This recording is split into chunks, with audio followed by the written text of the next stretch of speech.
Hello అందరికీ, అందరూ ఎలా ఉన్నారు? అందరూ బాగున్నారా? పంట పండింది, ధాన్యం చేతికి వచ్చింది, రైతు కళ్ళల్లో ఆనందం కనపడింది. అది మిషన్ అనమాట, ధాన్యం కోసే మిషన్. ఎందుకంటే వర్షాలు తుఫాన్లు అంటున్నారని చెప్పేసి త్వరగా మిషన్స్తో కోపిస్తున్నారు. యాక్చువల్ అయితే కూలి పనుల వాళ్ళు మంచిగా వెళ్ళి కోస్తారనమాట, కోతలు కోస్తారు. కానీ అలా కాకుండా ఇట్లా మిషన్స్తో కోపించేసి ధాన్యం ఇలా పోగులు పెట్టి పరదాలు కప్పుతారనమాట. తర్వాత నీటి మూటల్లో కట్టేసి గోడమ్స్ ఉంటాయన్నమాట, వాటికి తరలిస్తారు. అక్కడ దాచిపెట్టుకుంటారనమాట వీటిని. ఎందుకంటే వర్షాలు వస్తే తడవకుండా వాటిని అక్కడ దాచిపెట్టుకొని మంచిగా పెడతారనమాట.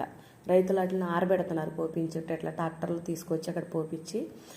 ఎంత అంటే అంత హ్యాపీ అనమాట. ఎవరికైతే నష్టం కలగకుండా పండిందో వారందరికీ హ్యాపీ. ధాన్యం పంట పండింది, ధాన్యం చేతికి వచ్చింది.